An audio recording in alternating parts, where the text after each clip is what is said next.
some music and some fun. With Dangerous Dick and his crew hand-picked duckbusters, everyone. And we're here to sing till the rafters ring and our throats are feeling raw. Then we'll head back down to the underground, cause we're cavers to the core. To do cave and karst management work with NICRI, with other partners and other research folks that we have. Joel is back in California until toward the end of August, and he'll be commuting back and forth, and he's got some projects that he's starting for us in California, which is really great to expand our scope.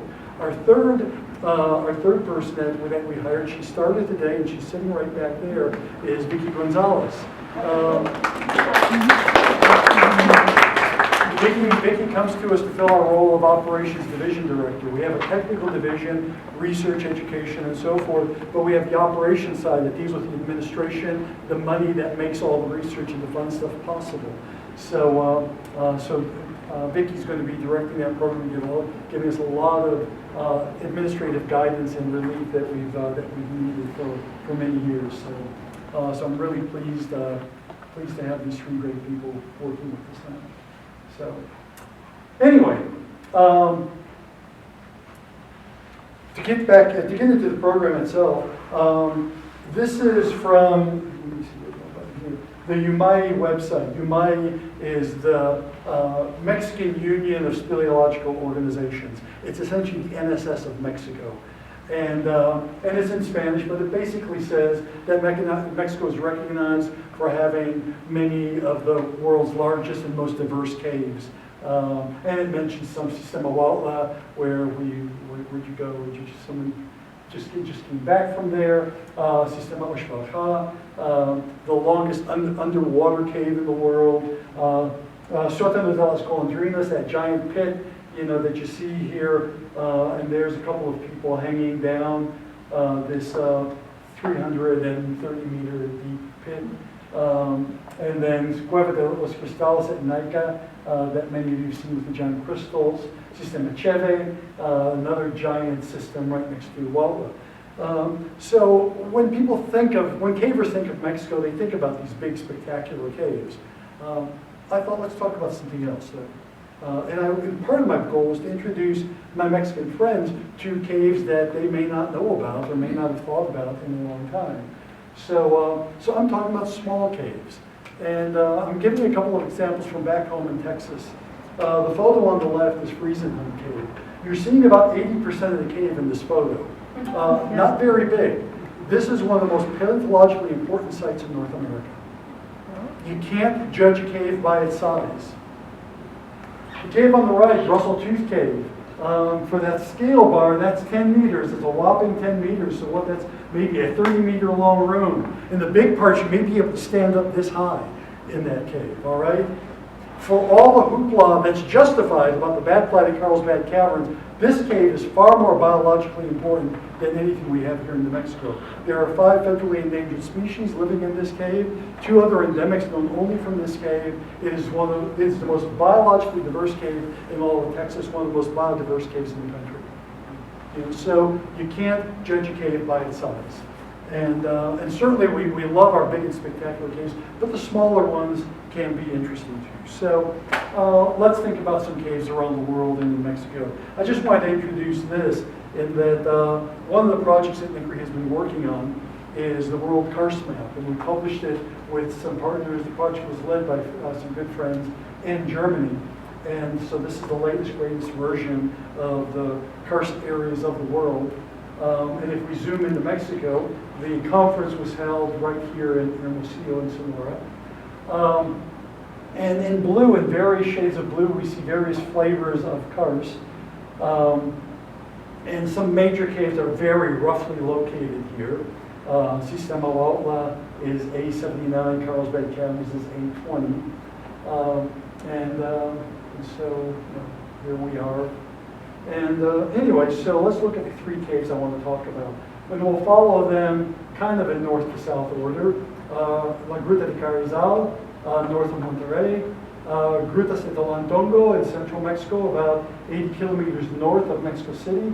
And you notice that it is one of the dots shown here because it is a major karst spring. And then off to the east in the Yucatan, Actuncawa, which is not Spanish, but a Mayan name. Actun is one of the Mayan words for cave. So, anyway, let's start with Garizal, northernmost one. This map was made, published in 1963. It shows that we've got a spring, a little spring here, a spring entrance. You go inside the cave, you've got a little stream that goes this way, and you've got a little stream that goes that way. Just some photos. There's my old friend, late friend Randy Waters, carrying scuba tanks for one of our dive trips into the cave. Because in both directions, in both passages, the one here and up here, you had to dive to continue. And I'll talk more about that shortly. So you have your spring entrance there.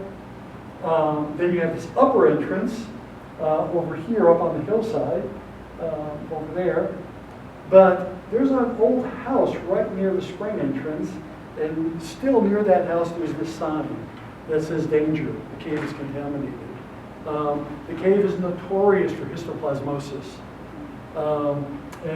It's a fungal disease, from bat guano. You get it in chicken guano as well.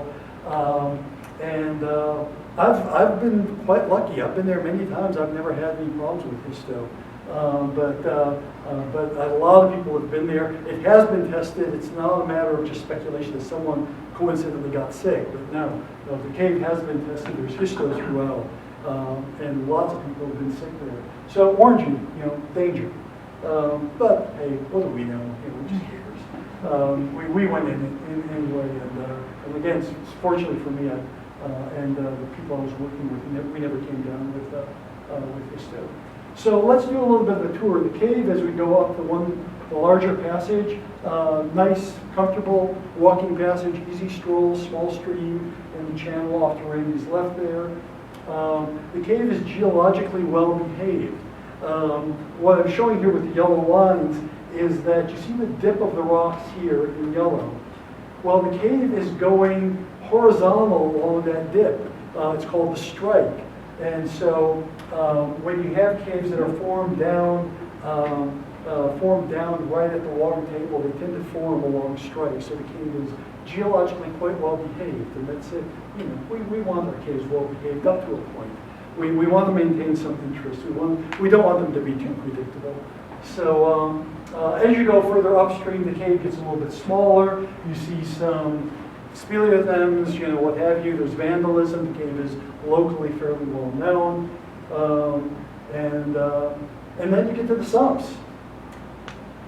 And I had my survey data for years. I never plotted it up. The other people I was with, the lead diver who started the project died in a cave diving accident a couple of years after we moved here. Anyway, the survey data never got plotted, so I took it for this conference and I plotted the survey. Not anything in any great detail. I just used the left and right measurements to approximate the walls there and give you a sense of what it looks like. The first sump here, sump 1, is relatively short. What was that? About 10, 12 meters long, flat out belly crawl. You're just dragging your tank and pushing it ahead as you're blindly scooting mud and such aside. Great fun. Then a little bit of passage, you get to sump 2. On the other side of sump 2, you've got a nice long bit of walking. There's your scale, 100 meters.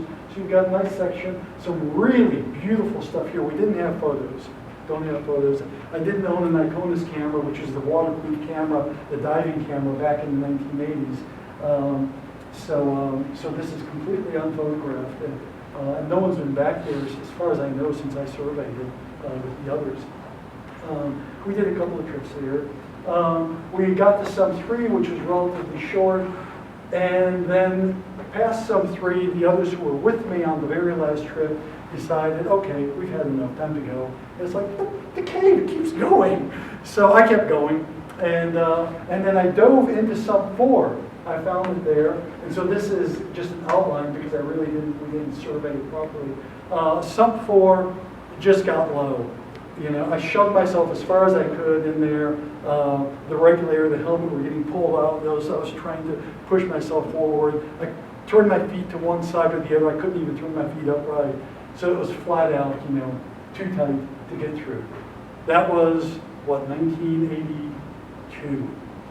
So that was a few years ago. Maybe there's been some big floods, maybe it's washed out. It's always worth going back to check, and certainly that little bit needs to be surveyed.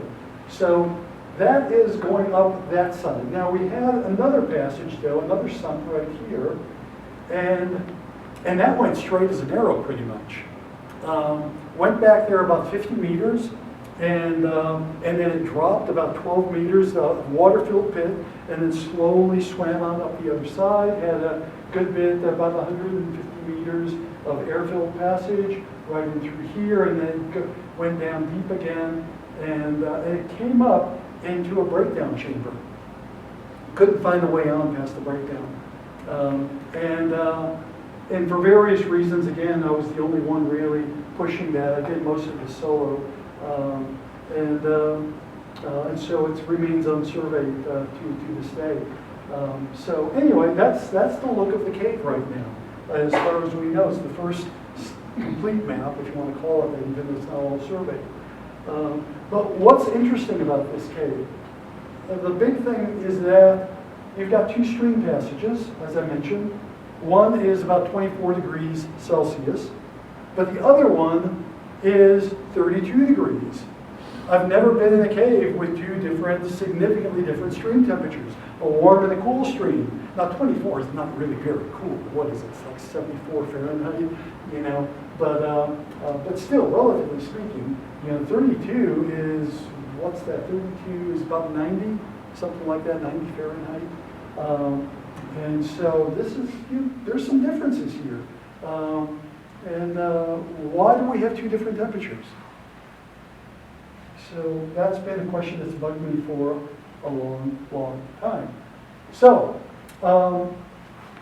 if you look at the geology of the cave, this is Pico de Carrizal, the mountain itself.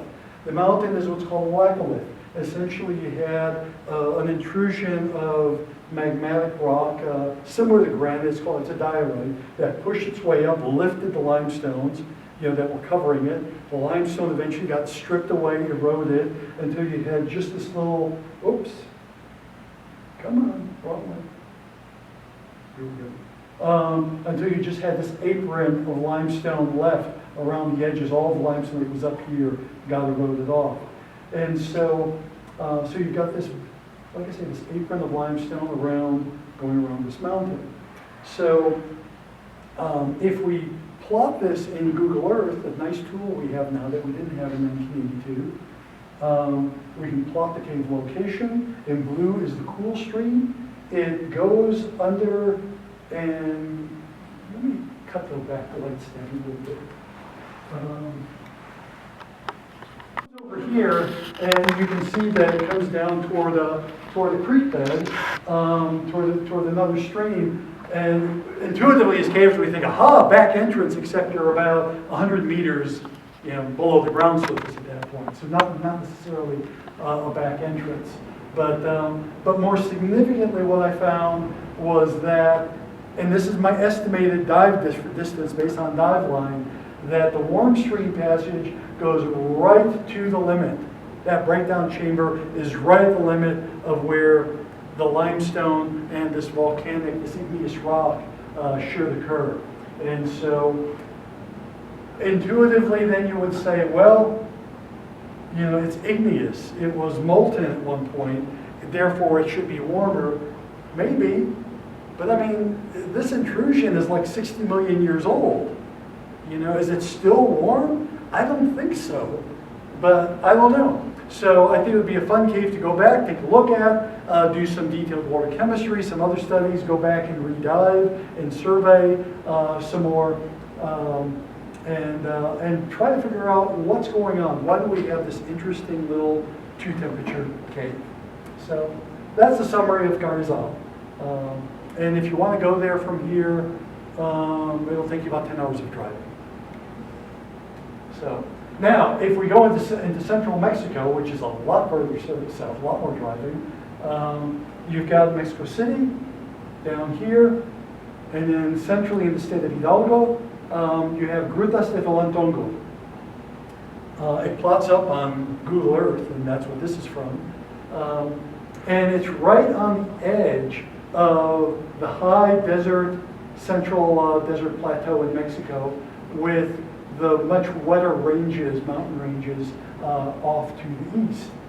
So, but again, it's about 80 miles or 80 kilometers north of Mexico City and a lot further south down there in Mexico. Now, as you drive there across the desert, you get to the Cañón de Tolantongo and you can hear the river down below. And you look down and you say, well, in fact, it is the river, and the water is highly mineralized. It's a whitish blue color, and it is 40 degrees Celsius, which is 104 Fahrenheit. It's perfect hot tub temperature. I mean, this is the sort of caving you can do, and you just get exhausted by the temperature, and you say, yeah, this is good. You know, you just sit back and enjoy it. So and why Kawa, we have this maze here, and then you go a few kilometers over, and there's all these caves, but no maze.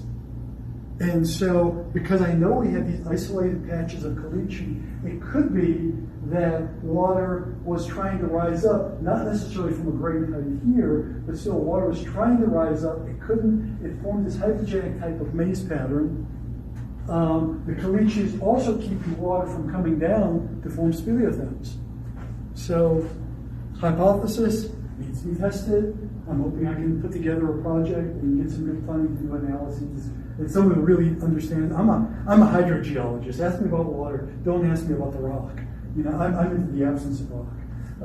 So anyway, I'm hoping to go back there with someone who really understands stratigraphy and might tell us some more about that. So just to wrap up, the coast of Mexico, it's extensive, it's world class. There's major stuff all over. And I just focus again on three caves, Garizal over here, Tolantongo. That stalactite, and you can't see how thick it is, but it's about 2 meters thick. That grew in a 5-year period. And then Octuncawa over here. So there's a lot of fabulous caves in Mexico. When I first started caving, Mexico was one of the places I go to. It was my second home. I loved it, still do. Unfortunately, you know, with the various drug running and other related problems, security is a little bit more difficult. It is a lot better than it was a few years ago, but there are still some challenges and cautions that are needed. But like any country, you've got some bad folks. The people of Mexico in general are wonderful, incredibly generous people. I've loved so many times I'll go someplace. The first thing I learned to say in Spanish wasn't a word but a phrase. ¿Dónde está la cueva? Where's the cave? And you get some campesino, a farmer, who would just drop what they're doing, and they'd spend the next 3 days showing you cave entrances. You know, heaven. You know, so fabulous people. Love the country, love the folks. I wish I could spend more time there, which I'll do when I retire from this job. But maybe we'll have some projects in the meantime. So that's all I got. If you have any questions, I'll be glad to take some and turn them on. Cavers to the core, me boys, we're cavers to the core. As we play and sing, don't forget one thing, we're cavers to the core.